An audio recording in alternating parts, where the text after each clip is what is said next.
All right, welcome everybody to another episode of the Inside In Tennis Podcast. Mitch Michals here. This podcast is, as you know by now, all part of the Believe Network and available wherever you get your podcast, on all your podcast platforms. Into the tennis off season, but you know the grind doesn't stop. This is a great chance to connect and interview and chat with people from the great sport of tennis doing wonderful things. And we got a man today who fits that mold and then some. He was a two-time major finalist in his pro career, an NCAA champion, a U.S. Open doubles champion, and found his calling as a collegiate coach going on 2 decades full strong at Texas A&M.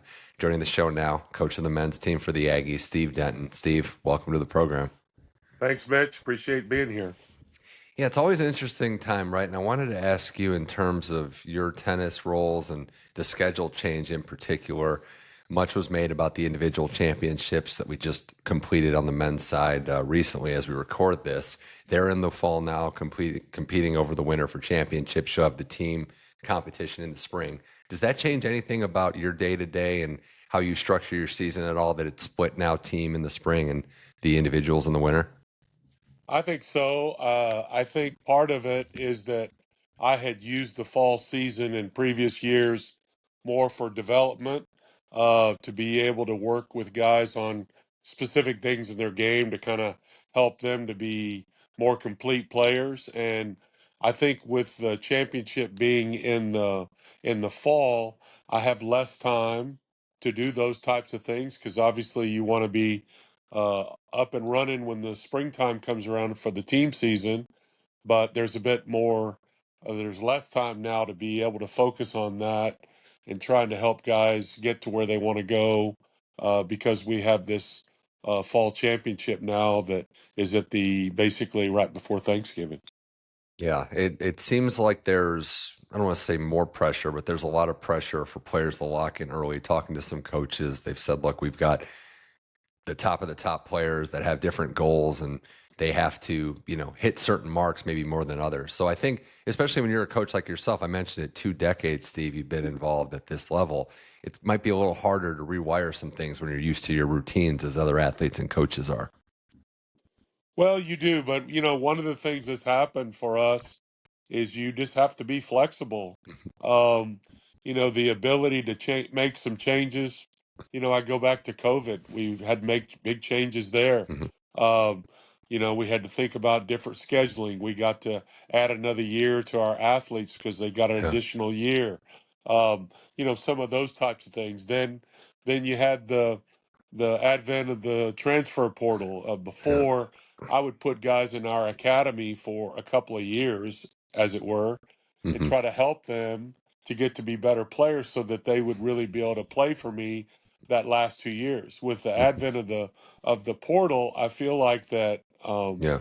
that's not the case anymore. That if kids don't get to play for you almost immediately, then they look to go elsewhere. And now you've added in NIL to the Mm. mix, so that's another Yeah. layer. And so all these things, we've had to continue to Yeah. evolve over time to be able to kind of navigate this new Yeah. ecosystem that our tennis world is in right now. In the transfer portal specifically, making it a whole new world for a lot of sports. But as someone that follows other sports at the college level, I wanted to ask you this question too, Steve. It's a smaller roster with men's tennis. Does that change maybe how movement is, or is it just as frequent? Because in football, for example, there's so many different players that if they're not playing, it seems like they go. When you're only have a select number on tennis, I'm wondering if that changes the transfer side of things. Yeah, I think it can to a certain extent. Um, I think that we do have limited numbers, and you obviously try to keep your teams up to speed and get them ready to be able to play. And with a smaller roster, you're going to have, I think one of the biggest things moving forward is going to be we're going to have athletes that are durable, Yeah. and that durability is going to be a huge factor for us, going forward in the future. Um, just because we don't have as many guys, you guys still the same amount of playing season. And I do have some concerns about Mhm. matches in the future whereby, we may not have enough players to field a team if you got an injury or two, Yeah. and you've got a kid maybe going to play Davis Cup for their country, and other different things that happen during the season. Certainly a concern to monitor. As we transition on, Steve, I did want to mention this. You'd probably say it's always a good time to be an Aggie, but right now, maybe as good as there's been, just the recent heater you've been on with obviously the football team success and then covering the program on this show. What we saw in Shanghai was probably something we might never see again in terms of the runs, but it definitely seems like a good time to be an Aggie. It's an amazing time right now. Our football team is gearing up to get ready to play, against Texas on Friday. Our volleyball team was in the semis of the of the SEC tournament last night. Had a close match with Texas, and yeah, and then our situation, our tennis program with Arthur and Val, but just equally important. Patrick Gibson's won 4 challenges Yeah. this year and is going to be in Australia. We're going to have 6 guys in the main draw. Sorry, 5 guys in the main draw and 1 guy in the qualies in the Australian Open. Uh, Yeah.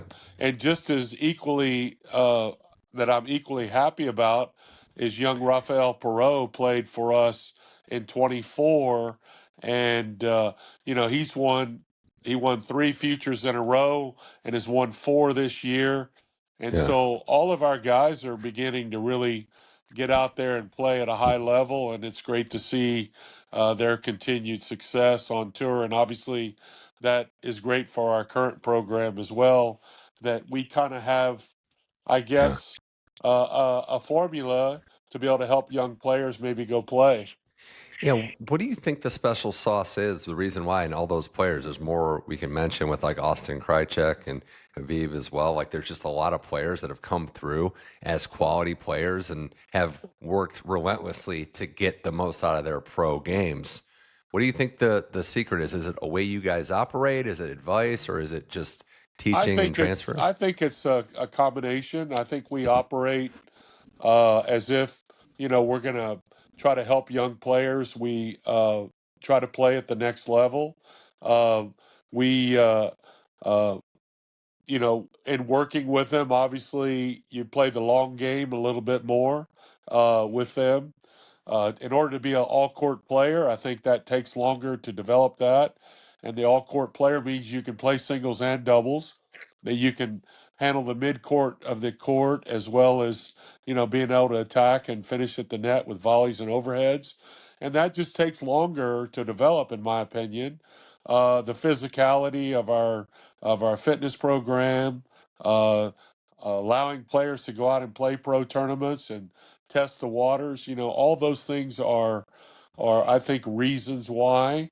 Uh, and obviously, I got to play, so I have a pretty good feel for what it takes to be a professional tennis player and how to develop those players, Yeah, and that's kind of been our yeah, success is come from all of those yeah, factors, and so yeah, it's been exciting to mhm, watch. And, I think probably more than anything else that I'm happiest about is I've kept the fire lit with our guys nice. long past the time that they've left us. Yeah, And I think that's the most important thing because, many of these there's only a couple of Sinners and Alcarazes that are yeah, the freaks of the world in a nice way. They were just really good at a very young age.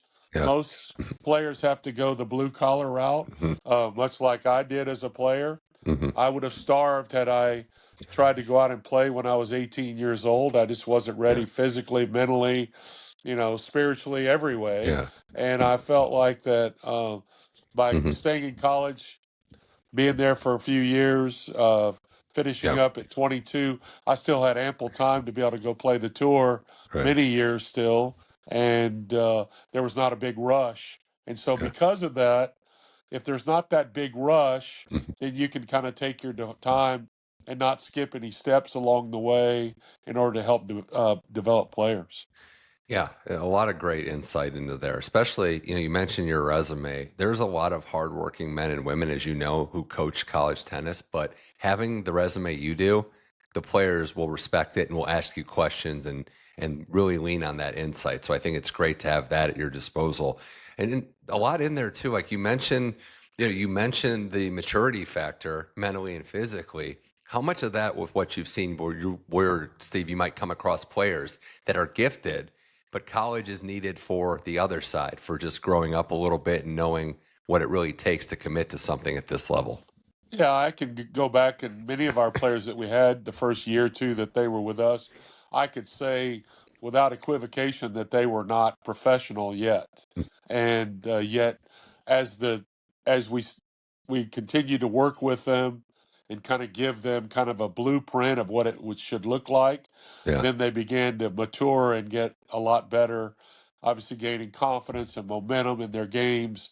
And then, then they became much better players. Right. And, my feeling has always been this: there's a lot of great coaches out on tour.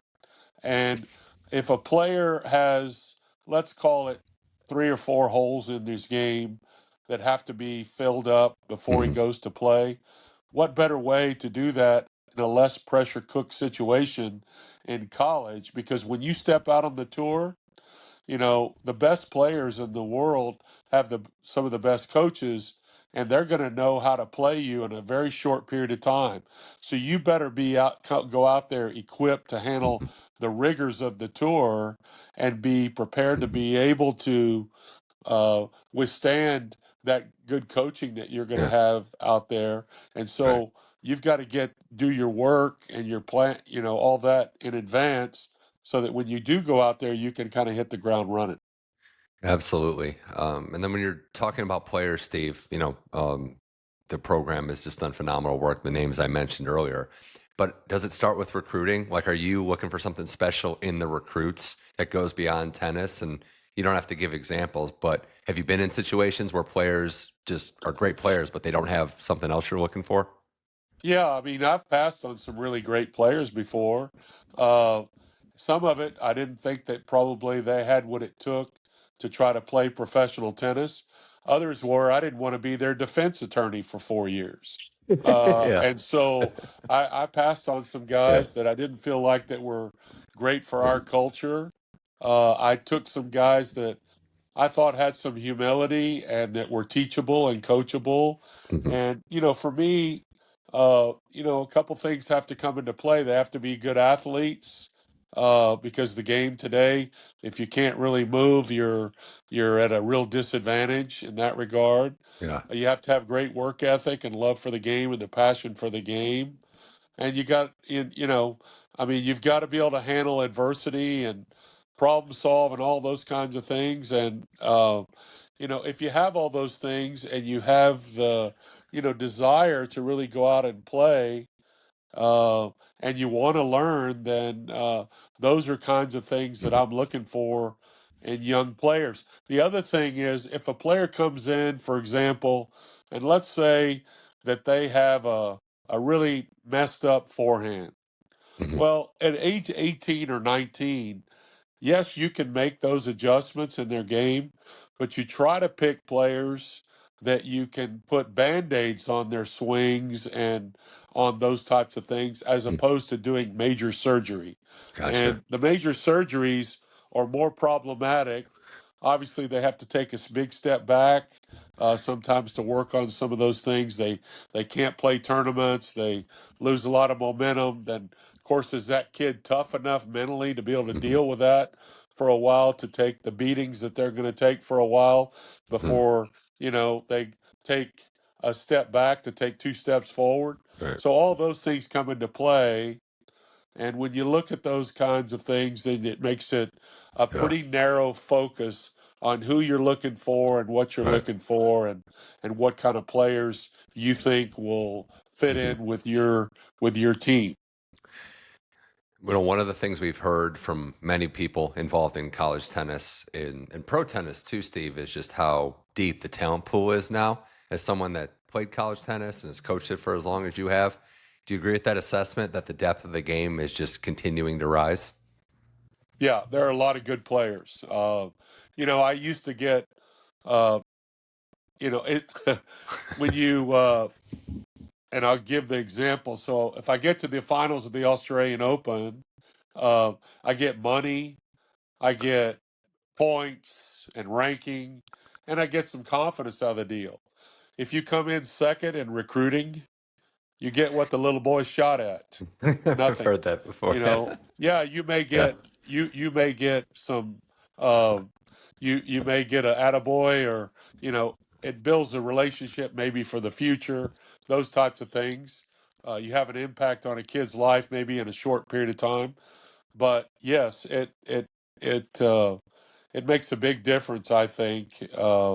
And our our sport is, there's just so many players that now, if you lose a player, you just move on to the next Mhm. guy in the recruiting, and you don't really take it Yeah. personally. At least I don't, and that has helped me a lot over the years. Seems like the men's game is becoming more and more physical, and we see it at the highest level, but it's the trickle down effect, as we talked about the depth, right? Like even down to the lower levels of the pros and into college, it seems like the physicality of the men's game just keeps growing and growing. No question about that. I mean, the athletes of today are just better athletes. They're better trained, they're better coached, they eat better, they train better, all different facets of it. I'll just give you a stat that for me is still a crazy stat. So I think Mark Spitz won 8 gold medals in Mexico, maybe in 1968. Big And the time. times that he Mhm. won those Olympic medals, gold medals, the women are beating all those times currently. That shows you just what the athlete of today is doing Yeah. in comparison of what they did 50 years ago. Everyone except Secretariat. That's the only one. Yeah, maybe so. Yeah, Maybe I know. Secretariat had a little extra juice. Had to throw that in there.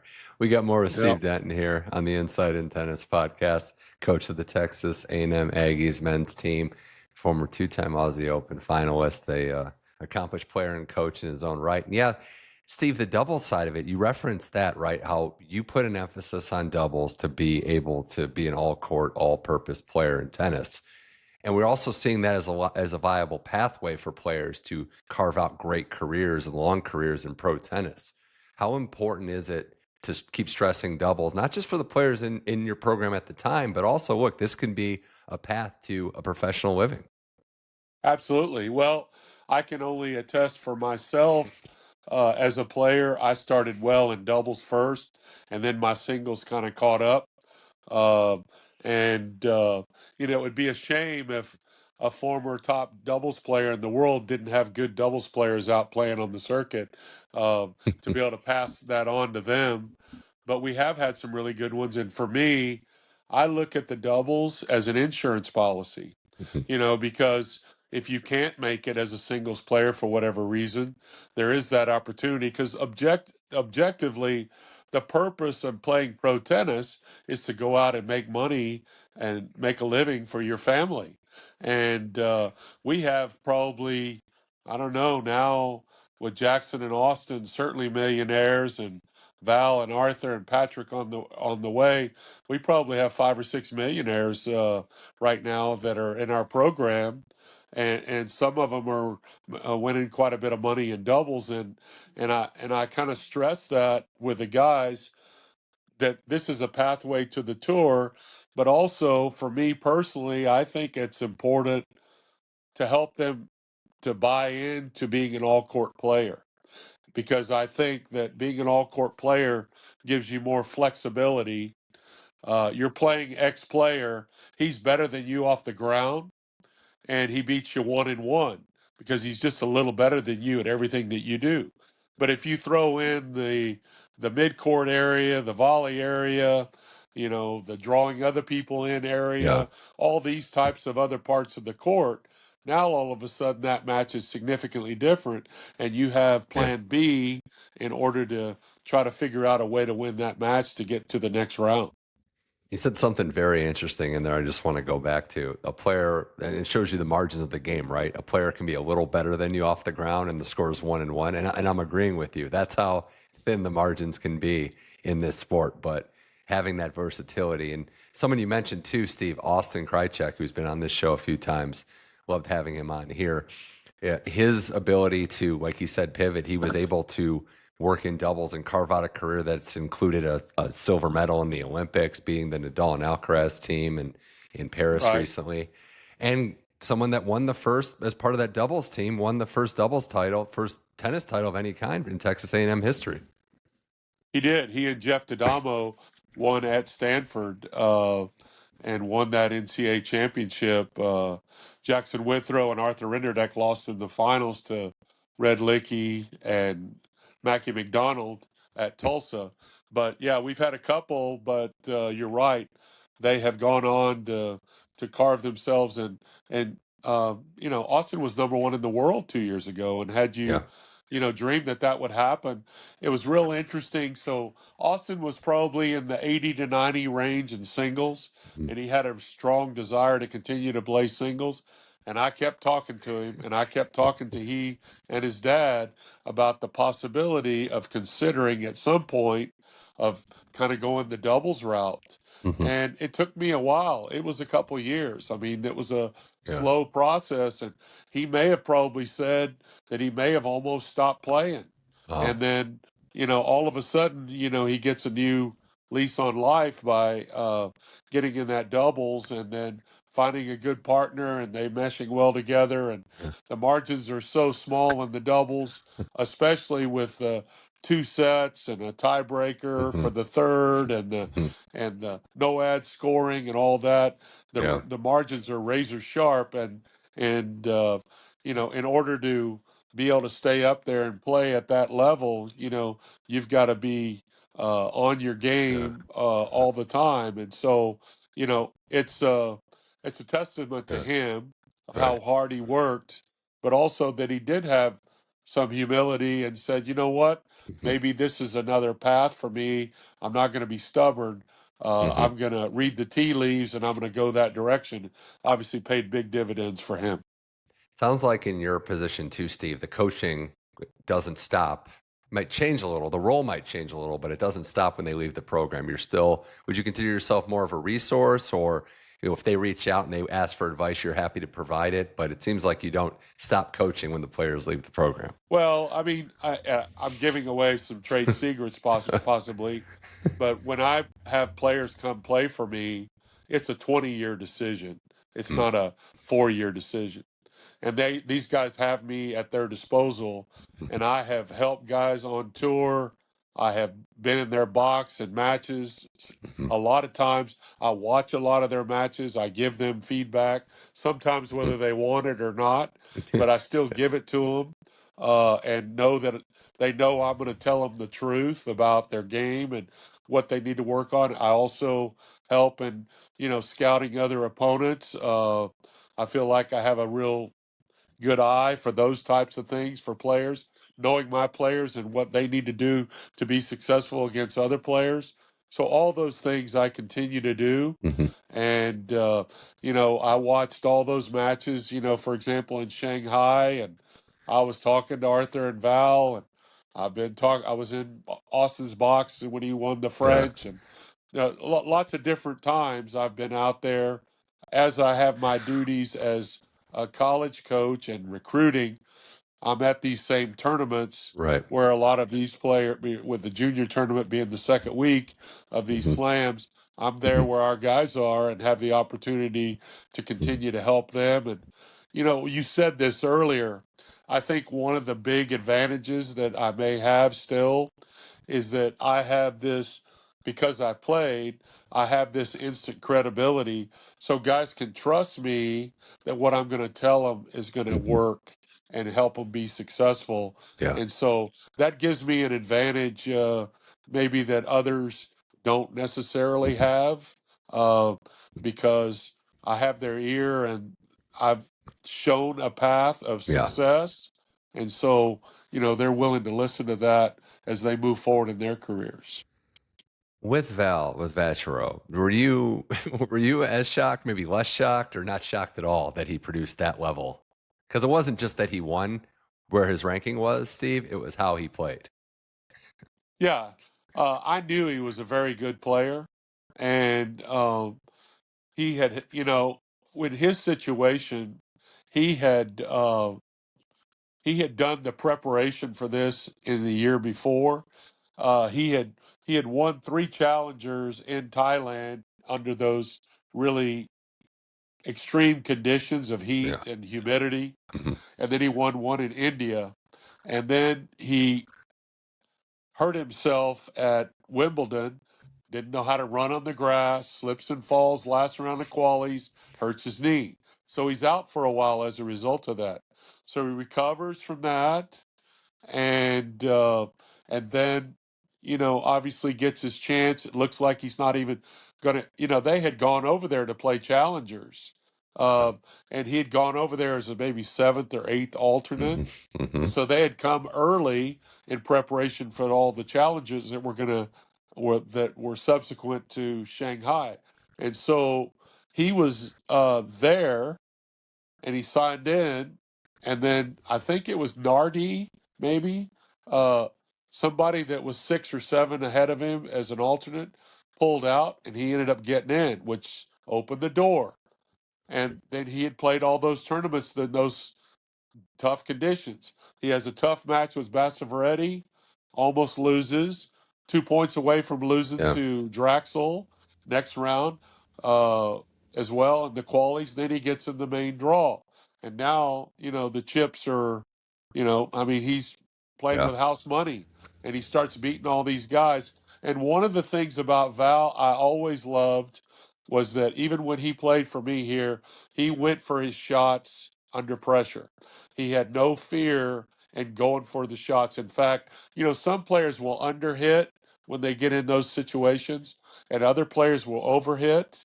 And he maybe was more along the lines of overhitting sometimes, but he's managed to learn how to handle that a little bit better. Yeah. And obviously he has a big game, and so he can put his game up against anybody's and still be able to dictate to a certain extent. In other words, it's really on his racket a lot of Yeah. the time. And as a result of that, he went on that run and just started winning match after match after match. And, I was thinking about the quarterfinals. Oh, that's a great tournament, man. You did really good. Exactly. That's a great, and, Exactly. and both are, he and Arthur, I was happy. And then they got to the, I think Arthur had never beaten FAA and he beat him. Arthur had that unbelievably tough match against Medvedev Oof. that Yeah. took a lot away from him in that Yeah. semifinal. And to think that, we get to the semifinals and, Arthur's playing Arthur's playing Mhm. Medvedev, and he'd beaten Zverev for the second time in a row, which Right. is not easy to do against a top player. And then Val's going on the other side of the draw, and he plays Djokovic, and I'm thinking, great tournament, man, really good, you did great. And I reminded him about a few things that I remembered when I played against top players like Yeah. that, and Hmm. you could see how respectful he was of Yeah. Novak Hmm. and playing against the goat, Yeah. and but he was able to just play tennis and play the ball and not who was on the other side of the net. And then they get in the finals against each other, and Yeah. it was just I had a lump in my throat for a week, just kind of watching those two guys and how proud I was of them, and Yeah. all of our other players For that sure. have played at different levels. And I would venture to tell you that has had a big impact on Patrick Gibson, Oh yeah. because he was here with those guys and he saw and he was playing ahead of them. And so if they're doing that kind of stuff, Hmm. why not me? And that's the kind of thing that happens. Uh, you gain some momentum and you gain some Yeah. confidence, and you just never know. Right. And those guys ended up, playing that level. But the thing about it was for me, you have to be physically and mentally ready when you get your chance. And what I mean by that is that, typically what happens with young players is they get hot and they start to play well in a tournament and they Yeah. play 1, 2, 3, 4 matches. Then what happens? Their body breaks down because they're not physically ready to be able to deal with what they're getting under right then, which is to play a lot of matches in a row. Yeah. And Val and Arthur both, their bodies were ready to be able to handle Mm. that difficult tournament and on beyond. And so I was more proud of that probably than anything else. Well, it was a joy to watch. It was incredible to see how, especially in Val's case, he kept it going. And we'll see what happens with both these guys in 2026. A couple more things with Steve Denton here on the Inside in Tennis podcast, talking to the Texas A&M head coach and also a player in his own day. So I was going to ask you that, Steve. I know you kind of were modest a little bit earlier, but when you look back at your playing career, how fondly do you remember those memories on tour of 12, career high number 12 in singles, two Aussie Open finals? We don't have to bring up Creek's name anymore. We can just let that, bit go. That's Uh, okay. It's all doubles right. made. But no, do you consider yourself an overachiever based on where you started out to where you finished? Yeah, to a certain extent. I mean, I was a basketball player that played tennis. I didn't play tennis full time until I went to college. I only played about 5 months out of the year. And then wait, so then in high school, I have this right. You won four straight state titles. Yeah. Yeah, but I was not in Yeah. the high. Okay. So we had, at that time, we had 4A was the highest A where the big schools were. And Okay. I went to a smaller school, so I was 3A. So I was, one step below everybody. And so I was winning, some of those. But I was still probably top Mhm. five junior in Texas. Didn't play a lot on the national level Mhm. until I went to college, and but the difference was when other guys' games were kind of beginning to maybe peak, I was just beginning. I mean, Mhm. and I had weapons in my game that could Mhm. hurt other people, like a Val or Arthur, that Yeah. it didn't matter what the other guy did. If I Right. was clicking and on, well, then I could beat some top players, and I was able to do that on occasion. I wouldn't beat them, let's say, in 10 times. I would Uh, probably not beat them but once or Oh, twice. yeah, all Uh, it takes is that one day in Cincinnati against John McEnroe, right? Where it was just the best day. yeah, I mean, you have a chance, and Yeah. you take advantage of that a little bit. Uh, the conditions were a little windy there, and on that day, and I grew up in one of the windiest cities in Mm, the world, in Corpus Christi, Texas, and so wind was actually my friend. So I could actually play. The mm, key for playing in the wind is, can you hold serve against the wind? mm. And I could hit the ball through the wind and hold serve. And so that gave me a huge advantage. And then I understood, and I didn't freak out when the wind started blowing like so many players today do. I actually looked at it as an Yeah. opportunity, and I knew that I could deal with it. And of course, it's no fun. Nobody likes to play Yeah. in adverse conditions, Mhm. but I was able to do that. And I grew up in extreme heat. And so when I went to Australia, the years that I did well, I mean, I guess not too many people know this stat, but there are two players in the history of the sport that have won five set matches in Grand Slams. One of them was a guy named Carlos Costa, who lost in the finals of the French Open, and you're talking to the other one. Oh, okay. And those extreme conditions gave me a chance to win matches. And I looked at it as this way, is that I wasn't that good. It took me Yeah. 5 sets to beat those guys.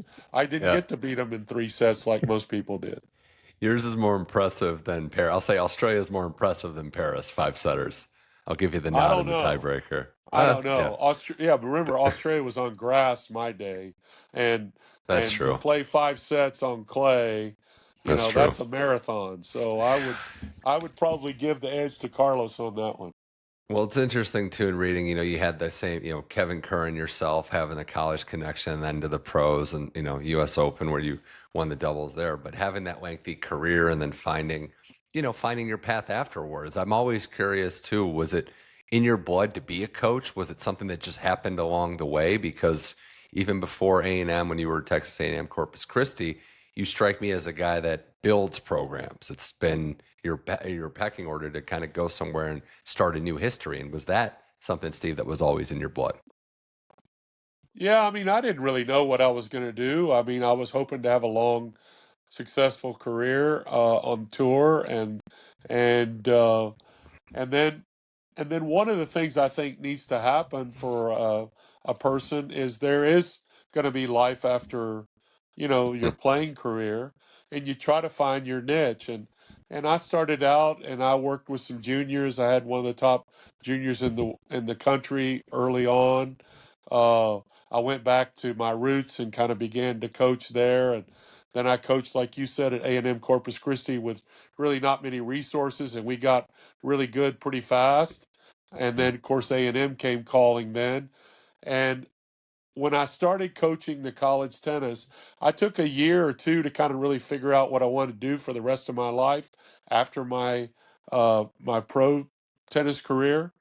And when I got wind of the college coaching and got a taste of that, I realized that that was really my niche, and that I could, as a competitive person, which I am, uh, you have to find a way to channel that competitive, because I had it since I was 8, 9 years old in other sports, and then in tennis, and in the mid 30s, where was I going to channel this competitive nature that I had to something else?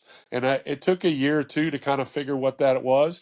And when I saw college coaching, that was Yeah. it. That was it for me. Hmm. And so I've been, I guess, a lifer. But had I had I not, I didn't know that while I was playing the tour. I didn't really think about it.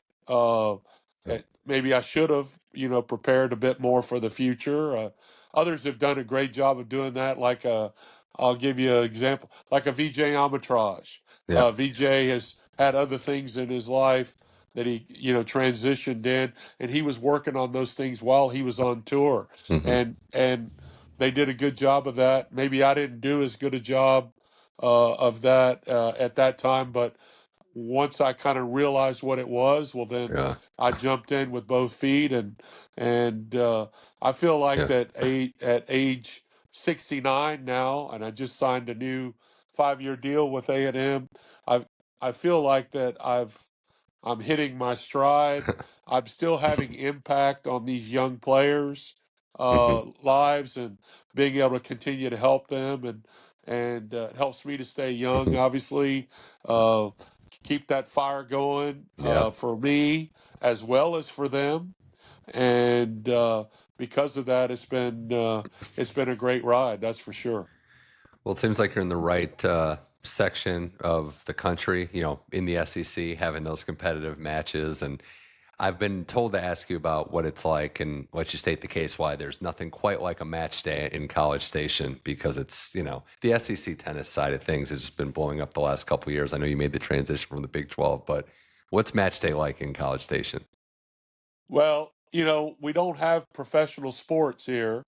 And so we have lots of people that are interested in coming to matches. We'll have, you know, depending on the match, we'll have somewhere between, 500 and 1,500 in a match.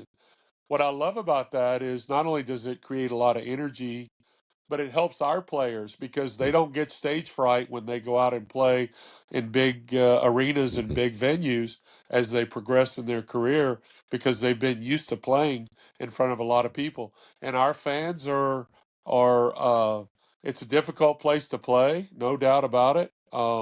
We have a little bit of wind on occasion, Hmm. especially in the March time, February, March time. Uh, and so the conditions are difficult to a certain extent, and obviously it can get warmer. Hmm. Usually our humidity shows up in mid to late April, which is Yeah. right before the NCAA tournament. And so all those things, I think, are ingredients for a young player Hmm. to really be able to deal with adversity. And, if we're playing at home, the other team is going to be dealing with a lot of adversity when they play us. Well, I'm wishing you guys the best. I do appreciate it, Steve, you taking the time to come on this podcast and doing great things in your 2 decades plus. The new deal is great as well, keeping it going for at least another 5 years. We'll see, as you say, still hitting your stride.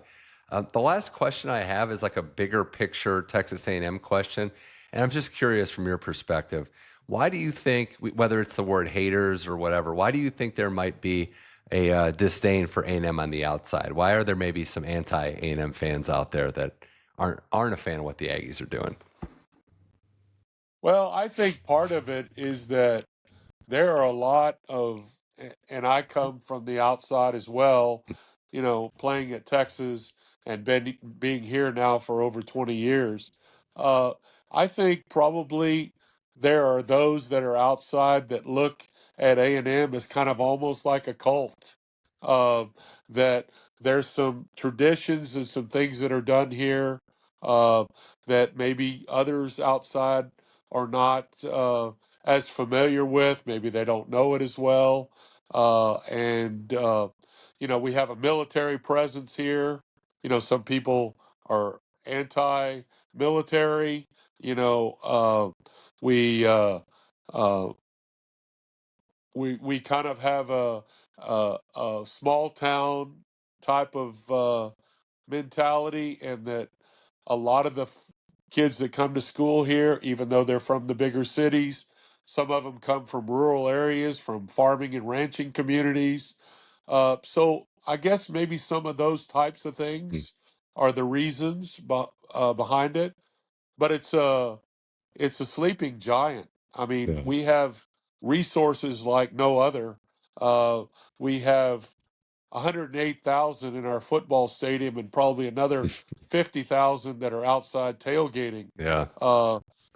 I guess everything's kind of bigger in Texas, as it were, Yeah. and maybe that's something that others don't maybe they may not like that as much as Yeah. well, and Texas people are very friendly, but maybe they're a bit boisterous as well, which could rub Yeah. people the wrong way. I don't really know the exact reason, but Yeah. maybe a combination of all those things may be the reason that we're probably not everyone's favorite.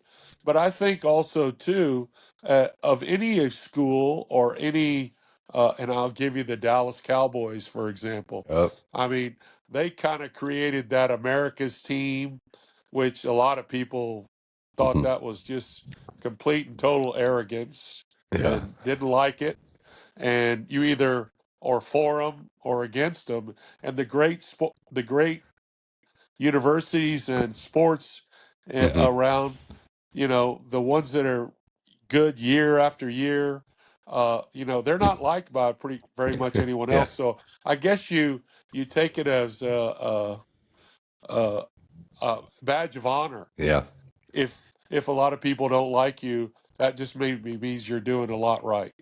That's how I look at it too. I love the authenticity and I love the rivalries. And I was just saying, specifically speaking, it seems like it's a lot of the lines you crossed, like the other side, the Texas Longhorns, Aggies feelings. I remember vividly being at my first Longhorns game years ago when they weren't in the SEC yet, and they were all standing in the concourse around a monitor cheering on A&M's downfall that Saturday. So the Yep. rivalry is real, and I can't wait for this weekend. And just one last thing, you mentioned sleeping giant. It's perfect. We've heard that with football and other sports that if they get it going, if they get it going in College Station, there's not many that can compete on that level, and we're starting to see it in all these great sports.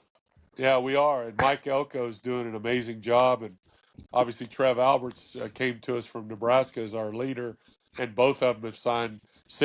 6-year new contracts to be here for a while. And I think the best is yet to come. The resources here are second to none. The Aggie uh, Yeah. donors and alumni are totally behind the sport. And as I alluded to earlier, we don't have a pro sport in Hmm. town. And so it's all about the Aggie sports, and people come out and Yeah. watch. And, the other thing I think, and I didn't say this earlier, but it's pretty cool for our student body to come out and watch. And Yeah. I think that's why we get big crowds. The football team, the 12th man they call Hmm. them. I think there are more A&M students at football games than at any other university. Wow. I think there's like 60,000, because we're obviously a huge school at 75 or 80,000 now, but I think about 60,000 of them come to the home games, and obviously that young, energetic uh, person really makes the Hmm. atmosphere amazing, and it's probably, if not, it's one of the loudest and the Yeah. best in all of college sports. Well, Steve Denton, this has been fun, very insightful and informative as well. We wish you and the Texas A&M team that you coach best of luck going forward, not just this upcoming season, but well beyond that. Steve Denton, the answer, if you want a party trick at your next trivia, at your next party, one of only two men to win 5-set matches in a major is this man, Steve Denton. So we appreciate you coming on the podcast. Best of luck to your team. This was fun. Thank you. Thank you, Mitch. Have a great day. That was Steve Denton. This was the Inside in Tennis podcast. A reminder, it's on all your podcast platforms, Apple, Spotify, iHeart, you name it. Just search the Inside in Tennis podcast. It'll pop up. You can subscribe, and when you do that, it'll automatically download to your listening device. And check out the video episodes on the YouTube channel at Mitch Michals, full video episodes with all of our outstanding guests, including Steve Denton. So on behalf of Steve Denton, my name is Mitch Michals, the host of this show. This was the Inside in Tennis podcast. Thank you for listening, and I'll talk to you soon.